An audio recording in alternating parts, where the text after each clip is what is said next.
Hello everyone, welcome to my channel. I hope कि आप सब ठीक होंगे और आप अपनी स्टडी कर रहे होंगे, जैसे कि हम बोलते हैं अपनी हर वीडियो में।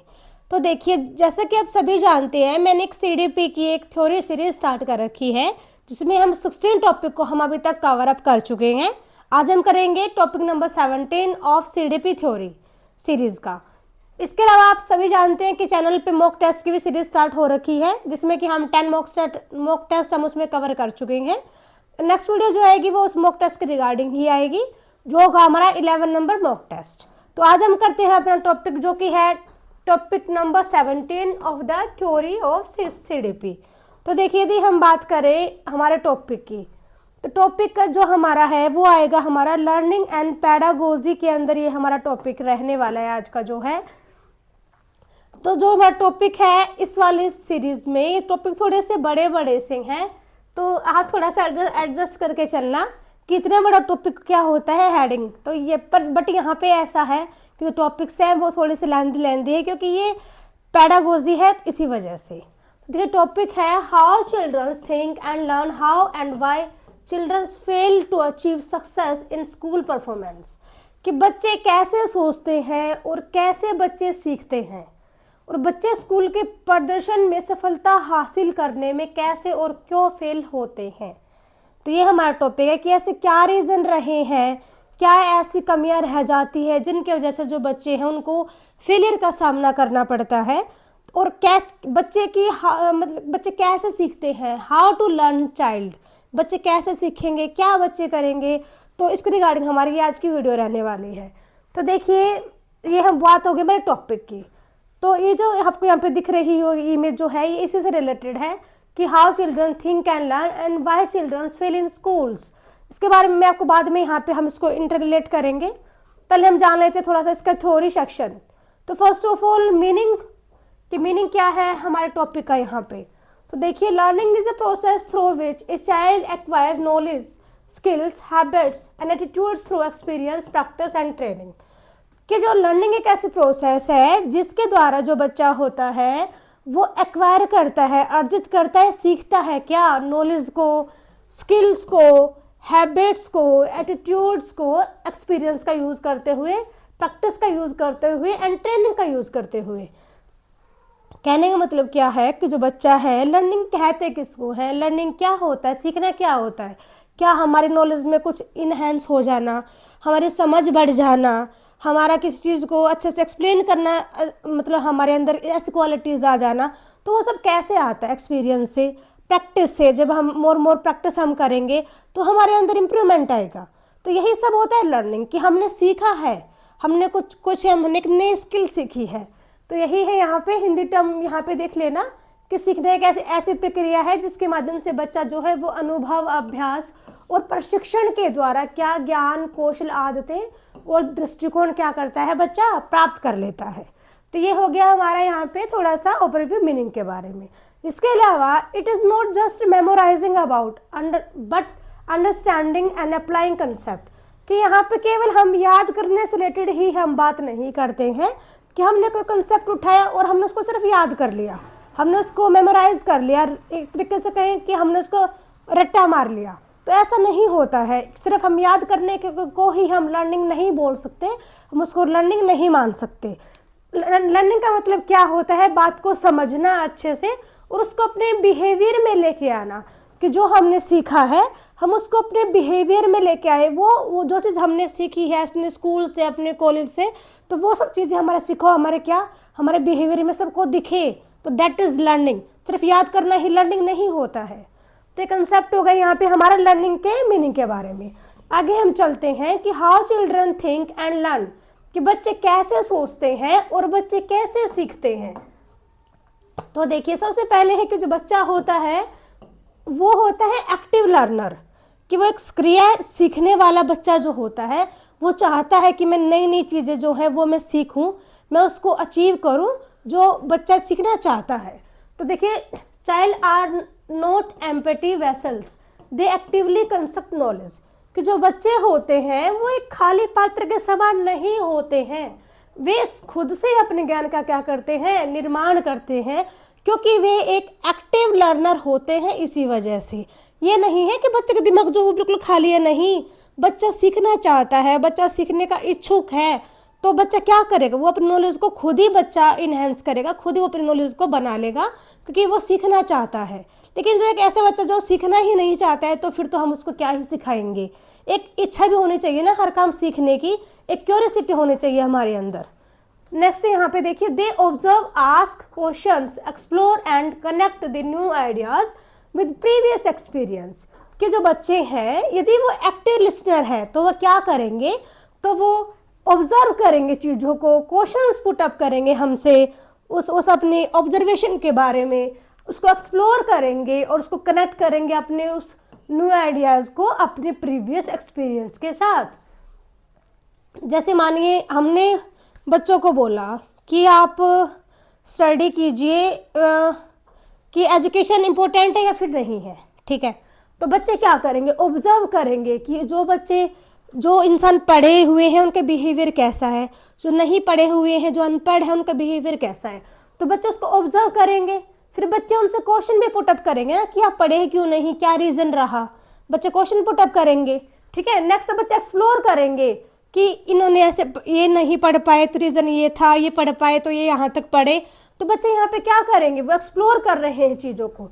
फिर बच्चे क्या करेंगे, जो यहाँ से बच्चों को न्यू आइडिया मिलेगा निकल के जो आएगा, बच्चे उसको अपने प्रीवियस एक्सपीरियंस साथ यहाँ पे कनेक्ट करेंगे कि हाँ मैंने भी ऐसा, मेरे टीचर ने बताया था कि कुछ रीज़न ऐसे हो सकते हैं कि कोई बंदा नहीं पढ़ पाया हो। तो यहाँ पे क्या है कि जो बच्चे हैं वो एक्टिव लर्नर है, वो चीज़ों को सीखना चाहते हैं तो वो एक्सप्लोर करेंगे, वो चीज़ों को अच्छे से जांच पड़ताल चीज़ों की करेंगे। तो ये हो गया हमारे यहाँ पे एक्टिव लर्नर्स के बारे में। नेक्स्ट चलते हैं हम टॉपिक नंबर 2 पे, जो कि है कोग्निटिव डेवलपमेंट थ्योरी। ये किसने दी है, जो ये थ्योरी दी है जीन पियाजे जी ने। इन्होंने यहाँ पे क्या बताया है कि इन्होंने एक्सप्लेन किया है कि children thinking develop in steps. तो जो बच्चों की जो थिंकिंग पावर होती है, जो बच्चों के सोचने समझने की जो शक्ति होती है, वो एक स्टेजेस में जाके ही डेवलप होती है। इसके बारे में भी हम पहले बात कर चुके हैं, क्योंकि जीन पियाजे जी ने टोटल 4 स्टेजेस बताई थी अपनी इस कोग्निटिव डेवलपमेंट थ्योरी में, जो कि अच्छे से एक्सप्लेन करती है बच्चे की थिंकिंग डेवलपमेंट को। इसमें कि फर्स्ट स्टेज इसमें है सेंसरी मोटर स्टेज, जो कि होते हैं 0 से 2 ईयर्स तक। इसमें जो बच्चा होता है वो अपनी सेंसेस और मूवमेंट से सीखता है। देखिए 0 से 2 साल का जो बच्चा होता है वो अपनी सेंसेस से ही सीखता है, अपनी बॉडी मूवमेंट से ही वो बच्चा सीखता है। धीरे धीरे बच्चा चलना सीखता है 2 साल तक। हो सकता है कोई बच्चा 1 साल का भी चलने लग जाता है, लेकिन यहाँ पे ओवरऑल माना जाता है कि जो बच्चे की जो मूवमेंट है वो 2 ईयर तक बच्चा अच्छे से प्रॉपरली सीख लेता है। सेकेंड है यहाँ पे प्री ऑपरेशनल स्टेज, जो कि 2 से 7 ईयर तक होती है।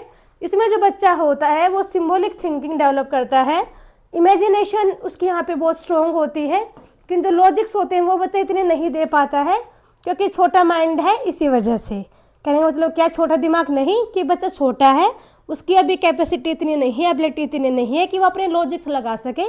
जो बच्चा होता है वो यहाँ पे इमेजिनेशंस में तो जीता ही है कि ये जो टेडी बियर है ये मेरा है, ये भी कि मेरा छोटा भाई है या फिर मेरी छोटी बहन है। तो ये सब क्या है, बच्चा इमेजिनेट कर रहा है, उसको इमेजिनेशन में लेके आ रहा है।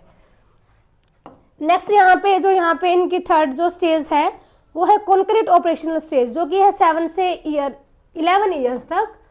इसमें क्या होता है, जो बच्चा होता है वो logical thinking about concrete thinking यहाँ पे बच्चा लगाना लग जाता है कि जो चीज़ उसके सामने नहीं होती वो उसके बारे में भी बात कर लेता है, उसके बारे में वो आपको समझा सकता है, वो आपको अपने लॉजिक यहाँ पे दे सकता है।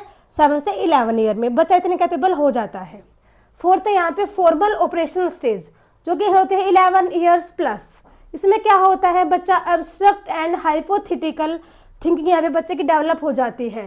कहने का मतलब क्या है कि जो चीज़ बच्चों के सामने नहीं है, बच्चा फिर भी आपको उसके बारे में अच्छे से एक्सप्लेन कर देगा, समझा पाएगा, बिल्कुल करेक्टली वो आपको डिफाइन कर देगा हर चीज़ को, क्योंकि वो इतना कैपेबल यहाँ तक हो चुका होता है। और यहाँ पे सेकंड है यहाँ पे कि जो बच्चा है उसकी यहाँ पे एक वैज्ञानिक, एक साइंटिफिक, एक खुरापाती दिमाग बच्चे का यहाँ पे डेवलप हो जाता है कि वो अच्छे से हर चीज़ को आपको बिल्कुल डीपली और अच्छे से आपको समझा सकता है विद द लॉजिक। वो अपनी लॉजिक आपको देगा कि मैं ऐसे बोल रहा हूँ तो इसके पीछे मेरा ये लॉजिक है, मैं इसलिए ऐसा बोल रहा हूँ आपको, वो हर चीज़ एक्सप्लेन करने के बिल्कुल यहाँ पे लायक हो जाता है। मतलब ये यहाँ पे बताई थी जीन पियाजे जी ने अपनी थ्योरी में, हमको बताया कॉग्निटिव डेवलपमेंट थ्योरी में। नेक्स्ट यहाँ पे लेव वाइगोत्स्की जी ने, लेव वाइगोत्स्की जी ने क्या कहा था देखते हैं हम इसके बारे में। अभी इन्होंने कहा था कि learning is a social process, कि जो सीखना है वो एक क्या है, वो एक सामाजिक प्रक्रिया है। बच्चा समाज में रह के ही अच्छे से सीख सकता है, हमारे सोसाइटी में रह के ही बच्चा सीख सकता है, क्योंकि जब हम इंटरेक्शन करते हैं अपने परिवार के साथ, अपने कलीग्स के साथ, अपने पीयर ग्रुप के साथ, तो जो इंटरेक्शन जो होता है उससे ही बच्चा जो सीखता है वही लर्निंग है, ऐसा मानना था लेव वाइगोत्स्की जी का।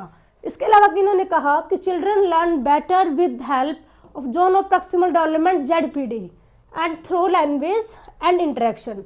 इन्होंने कहा कि जो बच्चा है वो अच्छा सीख सकता है किसकी मदद से, किसकी हेल्प से, तो इन्होंने कहा था ZPD, मतलब कि जोन ऑफ प्रॉक्सिमल डेवलपमेंट, निकटतम विकास क्षेत्र। इसका मतलब क्या होता है कि जब हम किसी बच्चे की कुछ सीखने में सहायता करते हैं और बच्चा सीखना चाहता है, तो मतलब क्या है कि बच्चे की, हाँ बच्चा यहाँ पे उस जोन में चला गया है कि वो डेवलपमेंट करना चाहता है, वो कुछ सीखना चाहता है, कि बच्चे के यहाँ पे विकास जो है वो विकास के पास बिल्कुल पहुँच गया है, इस जोन में बच्चा पहुँच गया है। तो ये सब बच्चा किस जोन में के बारे में बात कर रहे हैं, यहाँ पे सोशल इंटरेक्शन के बारे में बात हो रही है, कि जब हम बच्चे के साथ हम इंटरेक्शन करते हैं तो बच्चा अच्छी लर्निंग करता है। ये मानना था वाइगोत्स्की जी का। नेक्स्ट बात करते हैं हम जेरोम ब्रूनर के बारे में। देखिए इन्होंने कहा था कि जो बच्चे होते हैं वो लर्न करेंगे through discovery when they find out things by themselves with teachers guidance. कि जो बच्चे हैं वो जब सीखेंगे जब वो चीज़ों को खुद से क्या करेंगे, डिस्कवर करेंगे, खुद से वो चीज़ों को खोजेंगे, उनके बारे में वो जांच पड़ताल करेंगे। तो ये इनका मानना था। इसके अलावा इन्होंने कहा कि जब टीचर, एक अच्छा जो टीचर है वो बच्चों को गाइड करेगा तो बच्चा अपनी खोज के माध्यम से हर चीज़ को बिल्कुल अच्छे से सीखेगा, क्योंकि बच्चों को सिर्फ एक फैसिलिटर की नीड होती है कि उनको कोई फैसिलिटी देने वाला हो, उनको कोई गाइड करने वाला हो, उनको कोई डायरेक्शन देने वाला हो। तो ये मानना था किसका, जेरोम ब्रूनर जी का। नेक्स्ट यहाँ पे देखिए इसके अलावा इन्होंने यहाँ पे कुछ पॉइंट्स दिए थे। उसमें फर्स्ट पॉइंट है लर्निंग थ्रू एनवायरनमेंट। जो बच्चा है वो अपने पर्यावरण से सीखता है, कि learning happen when the environment provide opportunities to explore questions and experiments. कि जो बच्चा है वो लर्निंग कब उसकी होगी, जब वो उसके एनवायरनमेंट में उसको प्रोवाइड कराई जाएगी अपॉर्चुनिटीज, ऐसे उसको अवसर प्रदान किए जाएं कि वो एक्सप्लोर कर सके चीज़ों को, उसको क्वेश्चन पुट अप कर सके, और वो उन क्वेश्चंस का और अपनी ऑब्जर्वेशन का यूज़ करके बच्चा क्या कर सके, एक्सपेरिमेंट भी कर सके। एक पॉइंट तो इन्होंने ये दिया था। नेक्स्ट है यहाँ पे जो इन्होंने बताया इसी वाले पॉइंट में कि the teacher act as a facilitator. जो टीचर है वो एक्ट करेगा एज ए फैसिलिटेटर, वो बच्चों को एक सुविधा देने वाला होगा, बच्चों को फैसिलिटी प्रोवाइड करने वाला जो टीचर होगा, बजाय कि किसके, कि डिक्टेटर ऑफ नॉलेज। कि टीचर जो है वो सिर्फ नॉलेज देने वाला ही एक डिक्टेटर नहीं होगा, वो बच्चों को कोई क्या होगा, वो बच्चों को क्या देगा, facilities according to every child needs. Next यहाँ पे रोल ऑफ मोटिवेशन, कि यहाँ पे मोटिवेशन एंड क्यूरियोसिटी का रोल क्या रहेगा बच्चे की लर्निंग के लिए।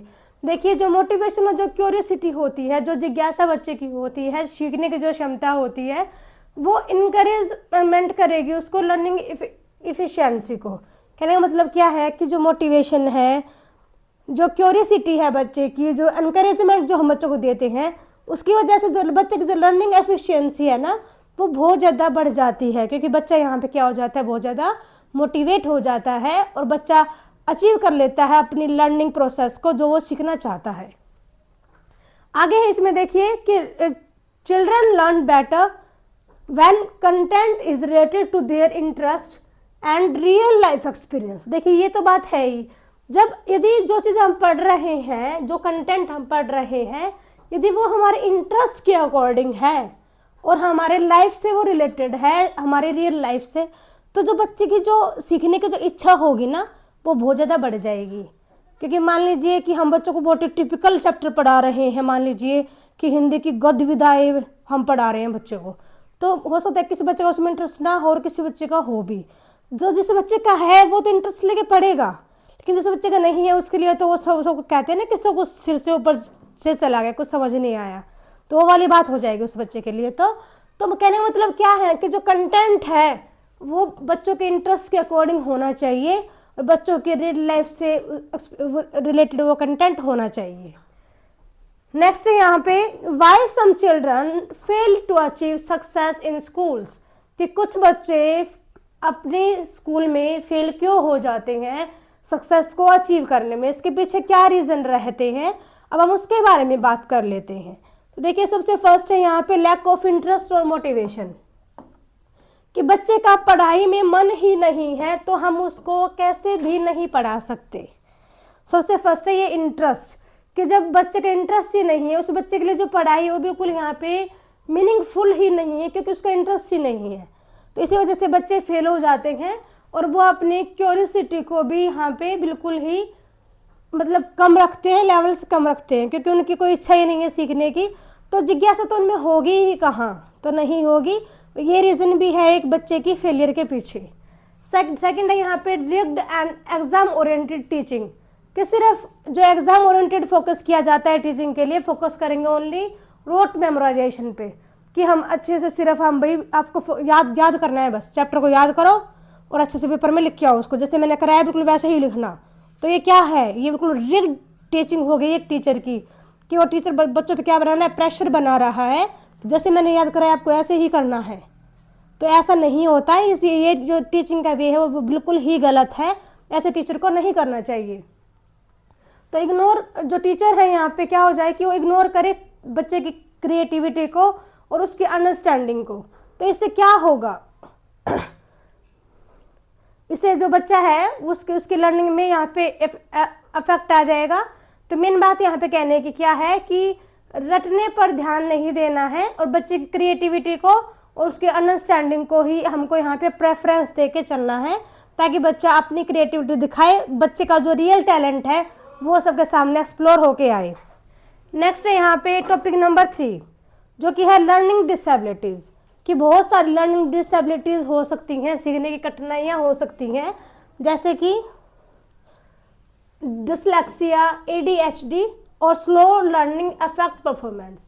जैसे कि बहुत सारी परेशानियाँ होती हैं, जैसे कि डिसलेक्सिया है जो कि पढ़ने संबंधी एक डिसेबिलिटीज़ होती है बच्चों में।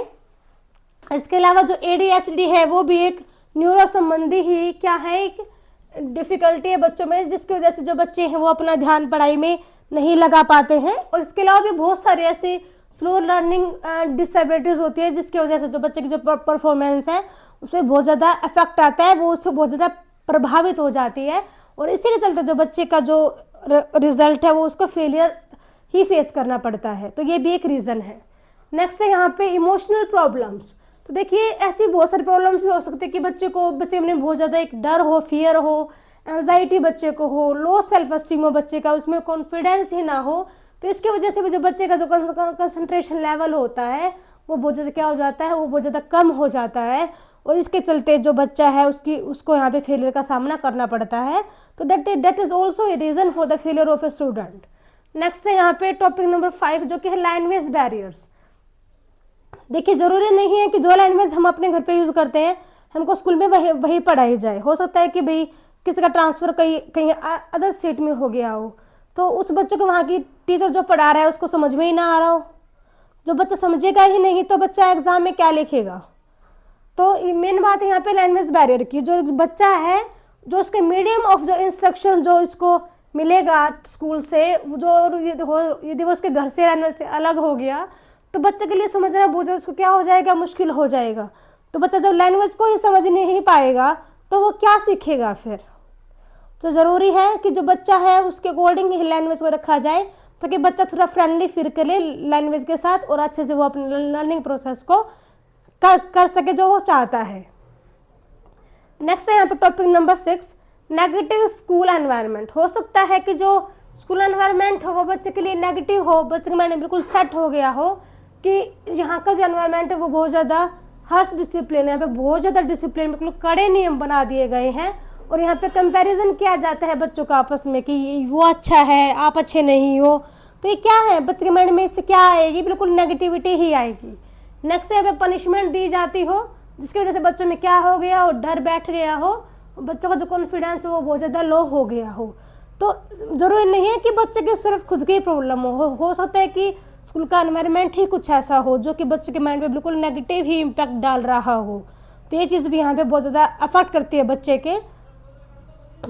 के रिजल्ट को, बच्चे की सक्सेस को। तो यहाँ पे 7 टॉपिक है, वो है हमारा सोशो इकोनॉमिकल फैक्टर्स, कि जो ये फैक्टर ये भी बहुत यहाँ पे फैक्टर अफेक्ट करेगा बच्चे के रिजल्ट को, उसके सक्सेस को। जैसे कि पॉवर्टी, लैक ऑफ रिसोर्सेज, कि बच्चे के पास सामान ही नहीं है पढ़ने के लिए, यदि बच्चे के पास कॉपी ही नहीं है, पेन ही नहीं है, तो बच्चा क्या कर लेगा। जब उसके पास कहते हैं ना कि जब हमारे पास हथियार ही नहीं है तो हम लड़ाई क्या करेंगे। जैसे यहाँ पे मेरा हथियार क्या है, ये पेन है, मैं आपको इसका यूज़ करके पढ़ा रही हूँ। तो ऐसे ही क्या है, बच्चों का हथियार क्या होता है, कॉपी पेन, जिससे वो काम करते हैं। तो यदि हमारे पास वही नहीं होंगे तो हम लड़ाई क्या करेंगे, हम सीखेंगे क्या। तो इसके अलावा फैमिली सपोर्ट भी होना चाहिए। यदि ये बच्चे के पास ये सारे रिसोर्सेज ही नहीं है, सपोर्ट ही नहीं है, बच्चा तो पढ़ना चाहता है लेकिन फैमिली पढ़ाना नहीं चाहती, तो बच्चा क्या करेगा फिर बेचारा। तो यही है कि बहुत सारे रीजंस होते हैं जिसकी वजह से जो बच्चा है वो उसकी सक्सेस पे बहुत ज़्यादा फर्क आ जाता है, और बच्चों क्या करना पड़ता है, बच्चे को फिर सफ़र ही करना पड़ता है अपने कैरियर को लेके। आगे देखिए, बात करते हैं हम इन सब में टीचर का रोल क्या रहेगा, टीचर का रोल क्या होता है और कैसे टीचर यहाँ पे एक अच्छा अपना रोल प्ले कर सकता है और कैसे।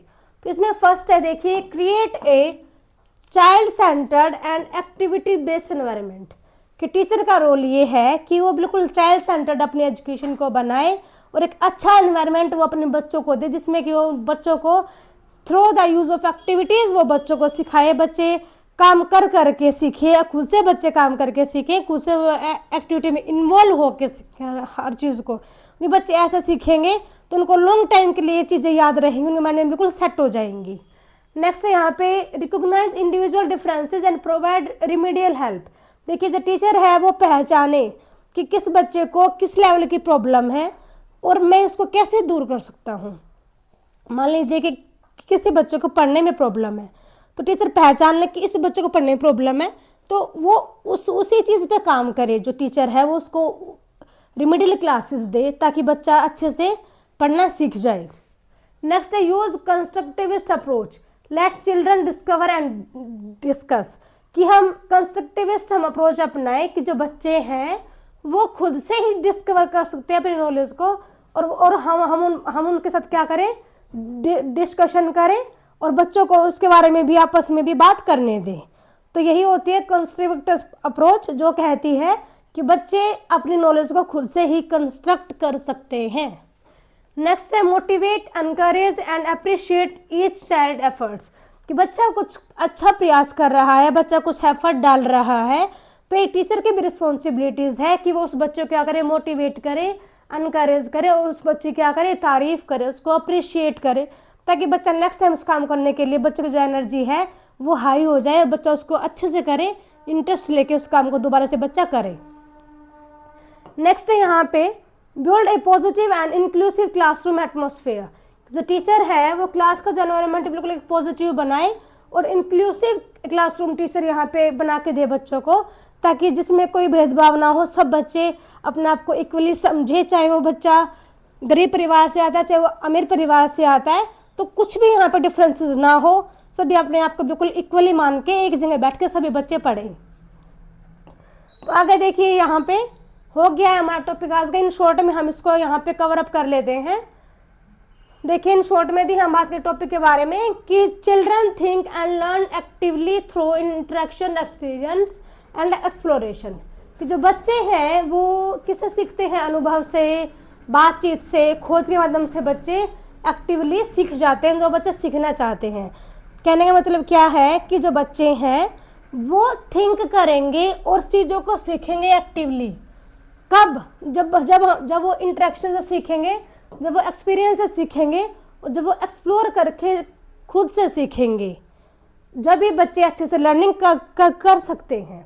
नेक्स्ट है यहाँ पे when school provide sportive meaningful and inclusive environment, कि जो स्कूल है वो बच्चों को प्रोवाइड करे क्या, एक स्पोर्टिव एनवायरनमेंट जो कि बच्चों को सपोर्ट करे, मीनिंगफुल टीचिंग बच्चों को मिले और एक इंक्लूसिव एनवायरनमेंट भी बच्चों को मिले।